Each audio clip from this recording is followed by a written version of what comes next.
जय हो सोल्युशन्स आणि राजा माने व मंदा माने कृत.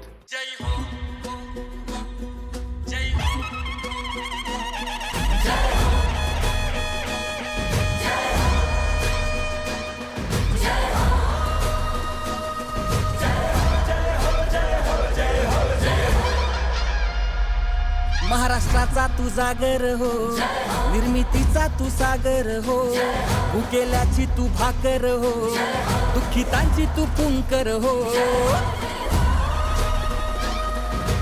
लढण्याची, जिंकण्याची, आरंभाची, अंताची, टाकलेल्या पावलांची, जागलेल्या रातींची, राखलेल्या संयमाची, मोडलेल्या चौकटींची, साऱ्यांची तू जय हो.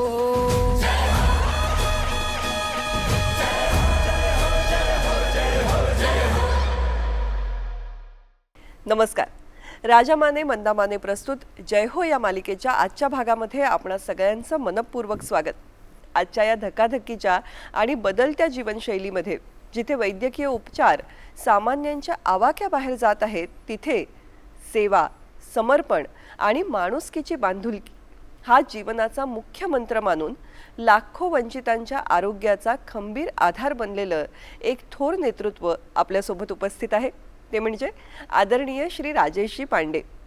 त्यांच्या कार्याचा या ध्वनिचित्रफितीतून थोडा अधिक परिचय करून घेऊया. माननीय चंद्रकांत दादा यांच्या संकल्पनेतून आणि श्री राजेशजी पांडे यांच्या कुशल मार्गदर्शनाखाली समर्थ युवा फाउंडेशनने आरोग्य क्षेत्रात एका नव्या क्रांतीची पायाभरणी केली आहे.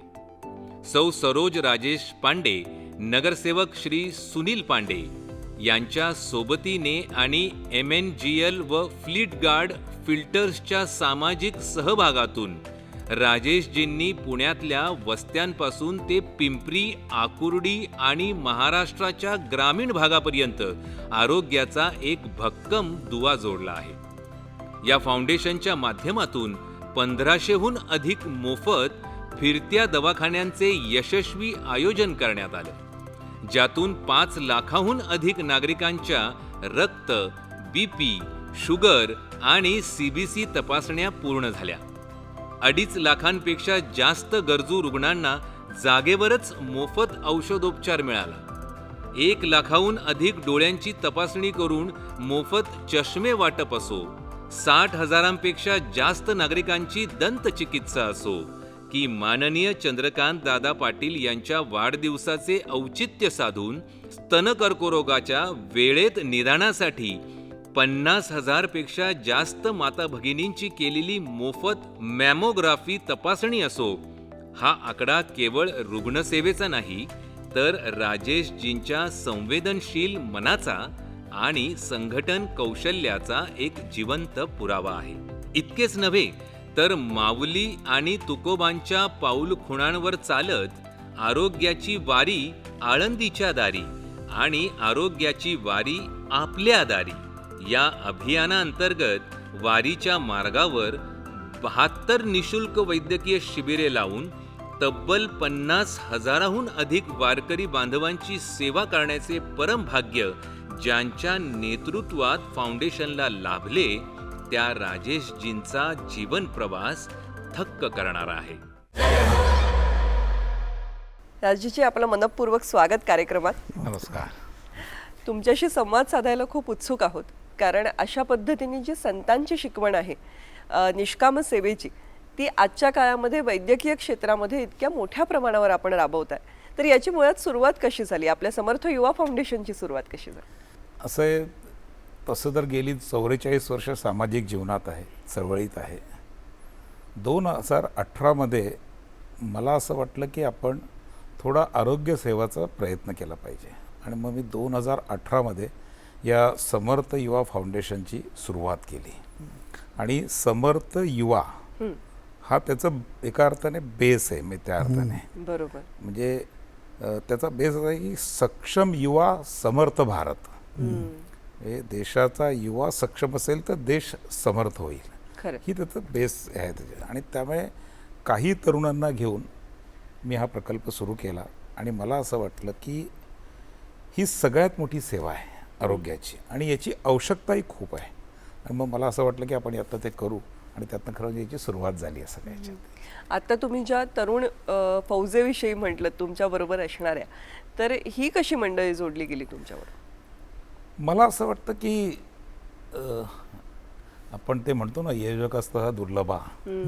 कोणीतरी पुढाकार घेतणारा लागत असतो. बरोबर. करणाऱ्यांची फौज मोठी असते सगळ्याच्यातले.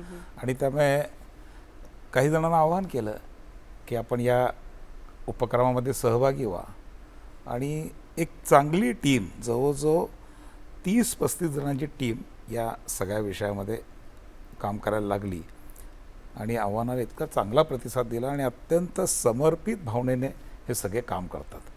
आणि सगळे प्रोफेशनल्स आहेत असं नाही, म्हणजे त्या त्या क्षेत्रातले तज्ज्ञ आहेत. बरोबर. वारकऱ्यांना आपण माऊली म्हणतो. या माऊलीची सेवा नुकतीच तुमच्या हातून घडली आहे. आषाढी वारी नुकतीच झालेली आहे. तर या वारीमधला समर्थ युवाचा अनुभव कसा होता? खरं म्हणजे हे आत्ता आमचं 3रं वर्ष आहे वारीमध्ये आरोग्य सेवा देण्याचं. आणि त्यामुळे याला आम्ही नाव दिलं आहे आरोग्य वारी. वा. इतक्या गावागावातनं शेकडो किलोमीटर लांब सामान्य वारकरी येतो. तो त्या वारीत अगदी भक्तिभावाने चालतो. आणि वारकरी जेव्हा भक्तिभाव चालतो तेव्हा काही ना काही थोड्या इजा होता, पाऊस येतो, हे होतं. तो भक्तीत लीन असतो एका अर्थाने, पण तरी त्याला त्या मदतीची गरज असते. आणि खूप वेळा असं होतं की तो त्याकडे दुर्लक्ष करतो. आणि त्यामुळे आम्ही असा एक प्रयत्न केला की दोन्ही मार्गावरती, म्हणजे संतश्रेष्ठ तुकाराम महाराज आणि ज्ञानेश्वर माऊली या दोन्ही मार्गावरती आपण 2 आरोग्यवारीच्या गाड्या पाठवू. आणि चांगला प्रतिसाद आहे खूप. यातल्या मी पुढे सांगेल आपल्याला, पण यातल्या अनेक तपासण्या अशा आहेत की त्या आयुष्यात कोणी वारकऱ्यांनी केल्या नसतील त्याच्यात, कारण गावात ते सुविधा पण उपलब्ध नसते. आणि हा दुसरा उद्देश होता की बऱ्याच प्रकारच्या तपासण्या या आपण गावात करू शकत नाही, विशेषतः महिलांच्या. आणि त्यामुळे मला असं वाटलं की आपण आरोग्यवारीच्या रूपाने माऊलींची सेवा करूया आणि दोन्ही मार्गावर खूप चांगली सेवा आमच्याकडनं आम्ही देण्याचा प्रयत्न करतो या सगळ्या विषयात. या दोन्ही पालखी मार्गांवर जी सेवा गेल्या 3 वाऱ्यांमध्ये आपण पुरवलेली आहे, तर अनेक वारकऱ्यांना देखील अचंबित व्हायला होतं किंवा हे नियोजन नक्की तुम्ही कसं करता? माझं आयुष्य विद्यार्थी चळवळीत गेलेलं आहे. आणि मला असं वाटतं की महाविद्यालयीन तरुणांना जर आपण आवाहन केलं तर ते याच्यात चांगली साथ देतात. मी वारी मार्गावरच्या सगळ्या महाविद्यालयातल्या विशेषतः NSSच्या विद्यार्थ्यांना अपील करतो की तुम्ही या सेवेमध्ये सहभागी व्हा. आणि त्यामुळे प्रत्येक आमचं काय, आधी आम्ही ते नियोजन करतो. आणि आमचं एक आहे की आम्ही वारीच्या बरोबर पालखीच्या बरोबर नसतो, आम्ही पालखीच्या पुढे जाऊन थांबतो एक दिवस. आणि बरेच वारकरी आधी पोहोचतात, म्हणजे माऊलीच्या पालखीच्या आणि दोन्ही पालखीच्या पुढे असतात. ते तिथे आधी निवासाला जातात, त्या ठिकाणी आपलं हे शिबिर लागलेलं असतं. आणि त्यामुळे प्रत्येक ठिकाणची जसं पालखीचा मुक्काम ठरला आहे ना, कुठे विसावा घेणार, कुठे थांबणार, तसं आमच्या आरोग्यवारीचा पण विसावा मुक्काम ठरलेला आहे की या महाविद्यालयात असेल, या व्यवसायाच्या ठिकाणी असेल, या ठिकाणी असेल, असं ठरलेलं आहे. आणि अगदी कमीत कमी व्यवस्थेत आमचे सगळे सहकारी पण राहतात त्यांच्याबरोबर. तशी अत्यंत चांगलं नियोजन पूर्ण आम्ही 10 दिवसाचं करतो. अगदी सकाळी 8 पासून ते रात्री 8 पर्यंत 12-12 तास ही सेवा आपण सगळ्या वारकऱ्यांना देतो. अनेक प्रकारच्या देतो, ते मी आपल्याला सांगेल तसं खूप भरपूर सेवा आपण या सगळ्याच्यात देतो. मग या यंत्रणेमध्ये किती डॉक्टर्स, किती कार्यकर्ते किंवा नर्सेस असतील किंवा सेवक असतील, असे किती सहभागी असतात? बघा, 2 आमच्या बस आहेत. या दोन्ही गाड्यांमध्ये ज्या वेगळ्या प्रकारच्या तपासण्या आहेत त्यातला प्रत्येकाचं तज्ज्ञ आहे. म्हणजे विशेषतः दोन्ही गाड्यांमध्ये आमच्या मॅमोग्राफीच्या मशीन्स आहे. या दोन्ही गाड्यांसाठी मॅमोग्राफीचे आमच्या 2 टेक्निशियन महिला आहेत, ज्या यातल्या ट्रेन आहे, अगदी प्रशिक्षित आहेत, अशा 2 महिला आहेत. मग एक डेंटलची चेअर आहे, दाताच्या तपासणीची, तर त्याला डॉक्टर आहे, डेंटिस्ट डॉक्टर आहे, तो त्या प्रत्येकाची तपासणी करतो. मग डोळ्यांच्या तपासणीचा आमच्याकडे आहे. मग डोळ्यांचे जे तपासणीचे हे असतात ते प्रमुख त्याच्यामध्ये टेक्निशियन त्या सगळ्या विषयात आहेत. सगळ्यांना चष्मे द्यायला एक एक्सपर्ट तिथे असतो. ते डोळे तपासल्यानंतर त्यांना चष्मा दिला पाहिजे. तर असे चष्मे देणारे आमच्याकडे सुद्धा. आणि रक्तगट तपासणी सगळी पूर्णपणे कोलेस्ट्रॉल बघतो, ब्लड ग्रुप बघतो, सगळ्या गोष्टी. तर यासाठी एक सगळ्या पॅरामेडिकलमधली एक मुलींची चांगली टीम, प्रत्येक गाडीला 5-6 जणींची, जे BP चेक करतात, शुगर चेक करतात, मग नंतर ब्लड घेतात, मग रक्त घेतल्यानंतर त्याची तपासणी करतात. तिथेच आम्ही एक लॅब आहे आमची आत बसमध्ये, तिथेच लगेच तो रिपोर्ट तयार करतात. मग पुढे काही क्लरिकल लोक आहे, हे सगळे प्रत्येकाचा फॉर्म करून घेणं. आता आम्ही त्याला पूर्ण ऑनलाईन केलेलं आहे. आलेल्या वारकऱ्याचं नाव लिहायचं, मोबाईल लिहायचं आणि त्याला पुढे पाठवायचं. तर आमच्याकडे तो रेकॉर्ड पण दिवसभरात, आज दिवसभरात किती झाले, तर 600 झाले, आज किती झाले, 1000 झाले, 1500 झाले, अशी ती सगळी एक सिस्टम सेट झालं आहे आता. कारण आता जवळजवळ 3 वर्ष झाले आणि 1500पेक्षा जास्त आमची शिबिरं झाली दिवसभराची. त्यामुळे ते सगळाच तो स्टाफ, आणि संध्याकाळी त्याचा एक रिपोर्ट तयार होतो. आज किती रक्त तपासणी झाली, आज किती डोळे तपासणी झाली, आज किती दंत तपासणी झाली, किती मॅमोग्राफी झाली, या सगळ्यांचा एक रिपोर्ट तयार होतो रोज रात्री, आणि तो आमच्या सेंट्रल ऑफिसमध्ये येतो. साधारणतः प्रत्येक गाडीवरती 14 ते 15 जणांची टीम या सगळ्या विषयामध्ये आहे. राजेश पांडे माझा खूप जुना, म्हणजे तो 11वीला होता आणि मी जळगाव जिल्ह्याला संघटन मंत्री होतो. तो 12वीला होता आणि मी महाराष्ट्र, विदर्भ, गुजरात, गोवाचा संघटनमंत्री झालो. आणि मग तो पुढे कॉलेजमध्ये आला, पूर्ण वेळ निघाला, त्यावेळेला मी अखिल भारतीय सरचिटणीस झालो.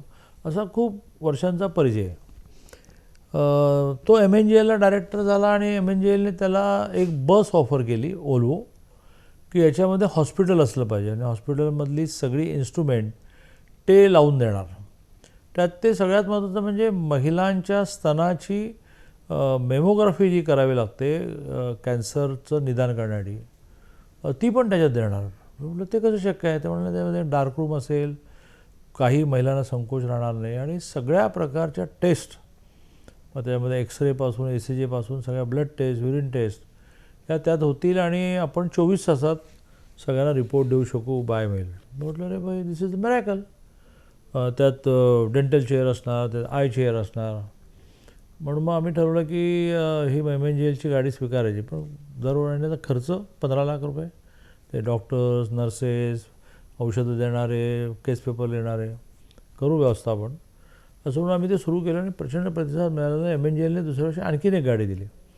आता ह्या 2 गाड्या म्हणून गेल्या काही वर्षात 6.25 लाख टेस्ट झाल्या आणि 2 लाखापेक्षा जास्त लोकांनी याचा उपयोग घेतला. वारीमध्ये ह्या दोन्ही गाड्या लागतात. वारीच्या मुक्कामाला गाड्या येतात, लोक रांगा लावतात, ब्लड टेस्ट करून घेतात, डोळे तपासतात, चष्मा लावून घेतात, चष्मा मोफत, त्या चष्म्याचे फ्रेमचे पण पैसे घ्यायचे नाही. परिणामी वारीमध्ये वारकऱ्यांची खूप पॉप्युलर गाडी आहे आणि आता म्हटल्याप्रमाणे लाखो लोक त्याचा फायदा घेत आहेत. MNGL आणि आणखीन काही संस्थांची ऑफर आहे की अजून एक 3री गाडी आम्ही देतो.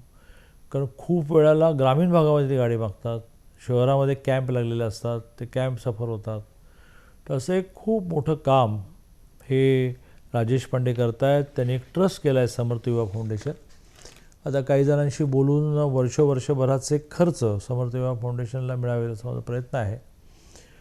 पुढची स्टेप म्हणून मी त्याला असं म्हटलं की आता डॉक्टर त्यात असायला पाहिजे, कारण गरीब माणूस मोफत टेस्ट करून मिळत आहेत म्हणून येतो, पण त्या टेस्टचा रिपोर्ट दाखवायला डॉक्टरकडे जात नाही. डॉक्टरकडे कोणता जायला पैसे कोण देणार?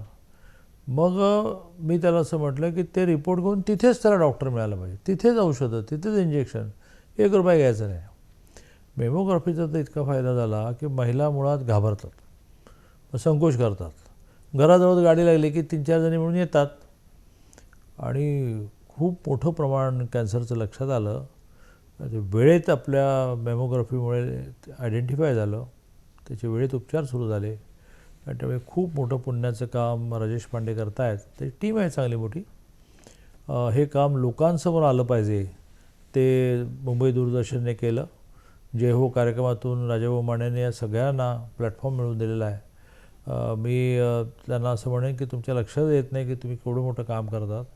ही माणसं काही कोणी प्रसिद्धी द्यावी यासाठी काम नाही करत, पण ती प्रसिद्धी देणाऱ्याने देत जावे, घेणाऱ्याने घेत जावे, एके दिवशी देणाऱ्याचे हात घ्यावे, अशी जी देणाऱ्याचे हात म्हणजे देणाऱ्याची वृत्ती घेण्याचा समाजामध्ये संस्कार जो रुजला पाहिजे, त्यासाठी कामं माहिती तर पाहिजे की काय काय चाललं आहे. आणि त्यामुळे राजाभाऊंना हे माहिती नाही की केवढं मोठं काम करतायत. वर्षानुवर्ष संस्था काम करतात. कोणी त्यांना वर्तमानपत्रात प्रसिद्धी आणि ते प्रसिद्धीचे काम पण करतं. पण त्या प्रसिद्धीचा उपयोगी आहे, यांना आर्थिक सपोर्टसाठी उपयोग आहे आणि लोकांमध्ये ही वृत्ती निर्माण होण्यासाठी सुद्धा उपयोग आहे. वेगवेगळ्या आरोग्याच्या समस्यांविषयीच्या तपासण्या आपण करतो. यात कदाचित कोणी गंभीर रुग्णही आपल्याला दिसत असतील किंवा ज्यांना पुढे मदतीची गरज आहे असं कोणी लक्षात येत असेल, तर या संदर्भात मग काय केलं जातं? हे बघा, मला नेहमी असं वाटतं, म्हणजे आपणच सगळं काही नाही आहोत, पण आपण ही सेवा सुरू केल्याचा तुम्हाला एक छोटंसं उदाहरण सांगतो फक्त. जरूर. जवळजवळ मेमोग्राफीमध्ये आम्ही आत्तापर्यंत 70,000 महिलांचं चेकअप केलं आहे आमच्या गाडीवरती. जवळजवळ 1,500-1,500 कॅम्प झाले दिवसभराचे पूर्ण पुणे जिल्ह्यामध्ये, वारीशिवाय. म्हणजे वर्षभर चालतो हा आमचा प्रकल्प. म्हणजे अभिमान नाही सांगायचा, पण या 70,000 महिलांमध्ये जवळजवळ 1,800 महिला पॉझिटिव्ह यातनं दिसले. मग आम्हाला काय वाटतं की किमान आपण या महिलांना अर्ली डिटेक्शन करून दिलं, किमान माहिती पडलं. नाहीतर ब्रेस्ट कॅन्सर तर खूप लेट लक्षात येतं. त्यांना ते केल्यानंतर म्हणजे आमच्या चंद्रकांत दादांचा हा आग्रह खूप असतो. मुळात या सगळ्या प्रकल्पाला चंद्रकांत दादांचा प्रचंड आशीर्वाद आहे, प्रचंड मदत आहे. जिथे कमी तिथे दादा, अशा प्रकारची त्यांची ती तयारी आहे. आणि दादांचा आग्रह होता की आपण त्यांना सोडायचं नाही. त्यांना पुढे आपण 2-3 हॉस्पिटल आम्ही कनेक्ट केले आहे. आता वारीतले असे येणाऱ्या पेशंट आम्ही फक्त माहिती देतो, त्यांचं गांभीर्य त्यांना सांगतो की तुम्ही याची काळजी घ्या, त्यांचा नंबर घेतो, त्यांच्या कुटुंबांनाही कळवण्याचा प्रयत्न करतो की या पद्धतीने लक्षात आलं आहे. कारण असं आहे, मेमोग्राफी बाहेर करायची तर 4,000 रुपये खर्च येतो किमान. कोण बघणार नाही, सामान्य माणूस या सगळ्याच्यात पडत नाही. आणि त्यामुळे अशा प्रत्येक विषयाचं म्हणजे डोळ्यांची तपासणी झाल्यानंतर जर पुढची काही प्रोसेस असेल तर आम्ही काही डॉक्टरांशी बोलून ठेवलं आहे, काही हॉस्पिटल. म्हणजे चंद्रकांत दादांनी तर सांगितलं आहे की पुढच्या अनेक प्रोसेसमध्ये आपण त्यांना मदत करायची, केवळ तपासणी करून सोडायचं नाही. दातांचं असेल तर तिथे आम्ही कमीत कमी गोष्टी करतो, पण पुढची काही असेल म्हणजे रूट कॅनॉल करायचं असेल तर त्यासाठी आम्ही त्यांना कनेक्ट करून देतो. अशा आमच्या 3-4 हॉस्पिटलशी त्या ठिकाणी टायप आहेत आणि त्या सगळ्या ह्याच्यातनं हे उपक्रम आम्ही पुढे चालवतो. मला महाआरोग्य अभियानाविषयी पण जाणून घ्यायला. हां, आता हे जवळजवळ मी तुम्हाला म्हटल्यानंतर आम्ही पुणे जिल्ह्यातले आत्तापर्यंत 6 लाखापेक्षा जास्त तपासण्या केल्या आहेत. 6 आणि लाख. ज्याला नंबर ऑफ पेशंट म्हणजे रुग्णांची संख्या जर म्हटली तर ती 2.25 लाखपेक्षा जास्त झाली. म्हणजे हेड काउंट 1, 2, 3 अशा 2.25 लाख रुग्णांची आम्ही आत्तापर्यंत ही सगळी तपासणी केलेली आहे. आणि रोज कॅम्प असतो, महिन्यातले साधारणतः 24 दिवस कॅम्प असतात. रोज एकेका वस्तीमध्ये असतो, प्रत्येक वस्तीत जातो. विशेषतः आम्ही सगळ्या गरीब वेगळ्या वस्ती होतं, ग्रामीण भागात पण आता सुरू केलं आहे पूर्ण या सगळ्याच्यात. अगदी नाशिकला सुद्धा आम्ही जातो, आता खूप डिमांड वाढते. त्यामुळे अशा सगळ्या विषयावर आम्ही कॅम्प लावतो आणि पूर्ण कॅम्पचं स्वरूप आमच्या गाडीमध्ये सगळ्या सुविधा असतात. म्हणजे आमच्या टेंट पण आमच्याबरोबर असतात, पेशंटसाठी बसण्याची व्यवस्था आमच्याबरोबर असते, सगळ्या व्यवस्था असतात त्याचे. आणि त्यामुळे आम्ही रोज आमच्या एका अर्थाने महाआरोग्य शिबिर असतं. रोज सकाळी सुरू होतं, संध्याकाळी संपतं या सगळ्या विषयात. विशेषतः आषाढी वारीचं नियोजन आपण आणि चंद्रकांत दादांचा यात कसा सहभाग असतो नियोजनामध्ये? चंद्रकांत दादांचा सहभाग म्हणजे चंद्रकांत दादांचा हा स्वभाव आहे. सहभाग म्हणण्यापेक्षा हा स्वभाव आहे त्यांचा. की याचं कारण असं आहे की त्यांनी ही सगळी दुःख अनुभवलेली त्यांच्या. कारण मी दादांचा 45 वर्ष जुना मित्र आहे. त्यामुळे या सगळ्या याच्यातनं गेलेल्या असल्यामुळे म्हणजे मी तुम्हाला एक सहज गंमत सांगतो. मला ही गाडी, या दोन्ही गाड्या CSR मधनं मिळाल्या. महाराष्ट्र नॅचरल गॅस लिमिटेड म्हणून एक मोठी कंपनी आहे, त्या कंपनीला मी प्रपोजल दिलं आणि त्यांनी मला या गाड्या दिल्या. आता गाड्या आल्यानंतर मी दादांकडे गेलो. हां. दादा म्हटलं मला अशी CSRमधनं गाडी मिळाली आहे. मग दादांनी ती सगळी गाडी बघितली. मग दादांनी गाडी बघितल्यानंतर ते म्हणलं आता कसं चालवणार याला. हां. म्हटलं दादा ते आता खर्च तर घ्यायला लागेल ना मिनिमम सगळ्याकडनं. ते म्हणजे नाही 1 रुपया कोणाकडनं घ्यायचा नाही, हा खर्च आपण उभा करू आणि सगळ्या रुग्णांना मोफत तपासणी करायची. अगदी वारीमध्ये सुद्धा अनेक गोष्टी द्यायच्या. मग चष्मे द्यायचे असेल मोफत द्यायचे, चष्मे पैसे नाही घ्यायचे, आपण उभा करू. आणि जेव्हा आपण समाजात असं काही चांगलं करतो तर देणारे खूप असतात तसे. आणि मग त्यातनं आम्हाला CSR मिळायला लागला या कामासाठी. जेव्हा आम्ही लोकांना हे समजून सांगितलं तर लोकांनी आम्हाला CSR दिलं. त्यामुळे दादांमुळे हे एका अर्थाने ही प्रेरणा मिळाली की आपण हे लोकांना मोफत सेवा दिली पाहिजे. आणि मग जिथे कमी पडेल ते आम्ही आहोत, काय काळजी करायची नाही, पण तू ही मोफत सेवा दे असं दादांनी सांगितलं. तो त्यांचा एक स्वभाव आहे. म्हणजे प्रत्येकाला, आणि हा एक प्रकल्प झाला, असे अनेक प्रकल्प आहेत. हो. मला एक महिला म्हणून कुतूहल आहे, कारण महिलांचं आरोग्य ही थोडीशी दुर्लक्षणीय बाब आहे आपल्याकडे. आणि अनेकदा महिला स्वतःही दुर्लक्ष करतात कारण त्यांना कुटुंबाच्या जबाबदाऱ्या आणि या सगळ्यामुळे. तर मॅमोग्राफी करावी किंवा स्तनाच्या कर्करोगाविषयीचं एक जागरण करावं, हा विचार कसा काय? मुळात तुम्हाला मी माझा अनुभव सांगतो की आत्ताही महिला गाडीवर आल्यावरती तपासणी करायला तयार नसतात. ती जागरूकताही नाही आहे. मी मध्ये एका मेडिकल रिपोर्टमध्ये वाचलं होतं की प्रत्येक महिलेने वयाच्या 40 नंतर मेमोग्राफी केली पाहिजे. मग मला असं वाटलं की प्रत्येक महिला कुठे मेमोग्राफी करणार हो, कुठे त्यांना ह्या टेस्ट करायला मिळणार सगळ्याच्यात. आणि मी मगाशी म्हटल्याप्रमाणे पुन्हा त्याचा खर्च 4-5 हजार रुपये आहे. आणि पुन्हा कोणाला काही वाटल्यावर करणार ना, न वाटतं तर कोणीच काही करत नाही या सगळ्याच्यात. म्हणजे आमच्या घरातल्या पण जवळचे पण अनेक किस्से आपण ऐकतो, आपल्या जवळचे मित्रपरिवाराचे किस्से आहे, तो करत नाही.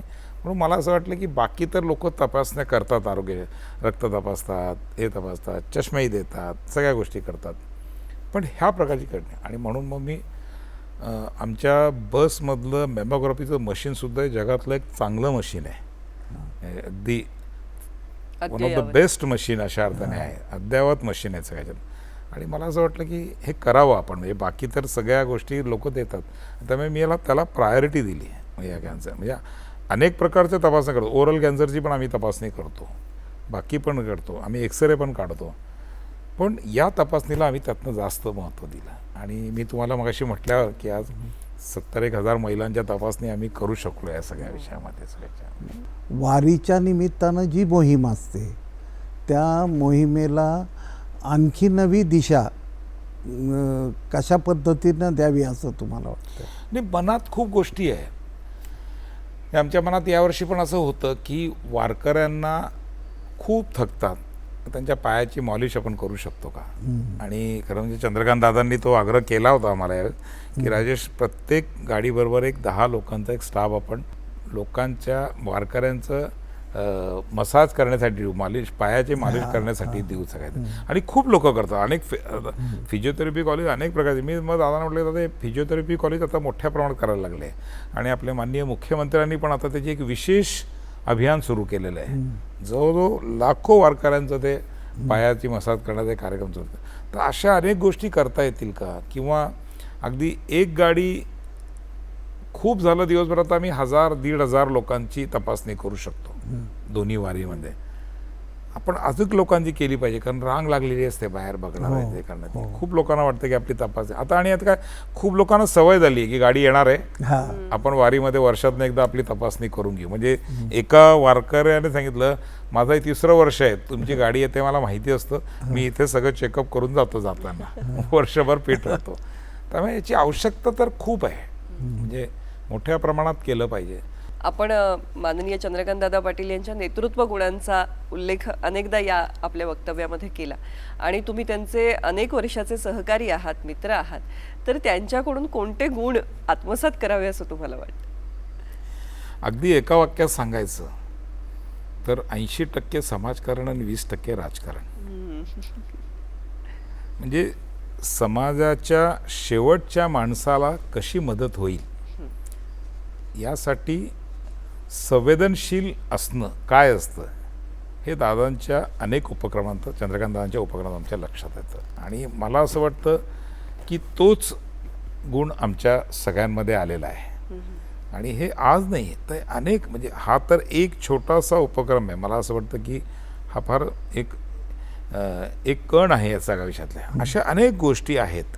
आणि जसं मुख्यमंत्र्यांनी आरोग्य विषय हा प्राधान्याने घेऊन कोट्यवधी लोकांना मदत केली, तसं कोथरूडमधला प्रत्येक माणूस दादा त्याची काळजी करतात. हां.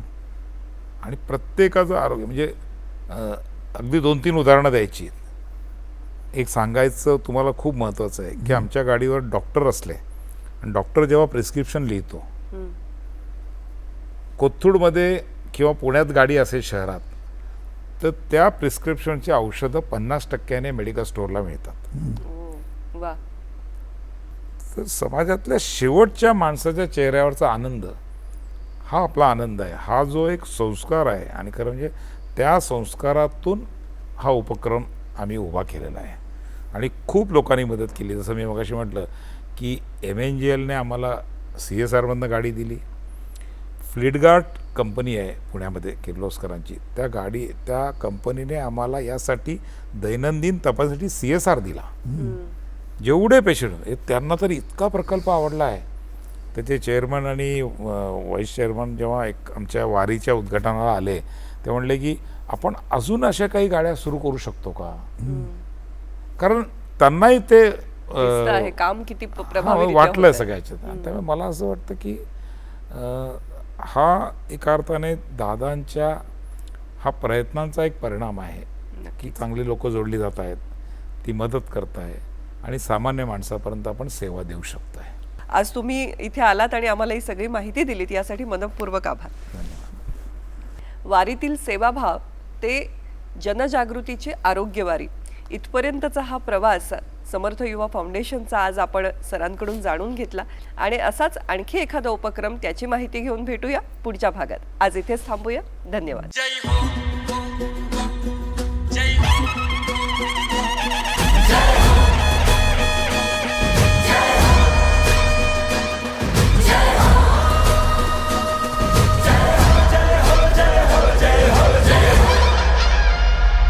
महाराष्ट्राचा तू जागर हो, निर्मितीचा तू सागर हो, भुकेल्याची तू भाकर हो, दुःखितांची तू पुंकर हो. लढण्याची, जिंकण्याची, आरंभाची, अंताची, टाकलेल्या पावलांची, जागलेल्या रातींची, राखलेल्या संयमाची, मोडलेल्या चौकटींची, साऱ्यांची तू जय हो.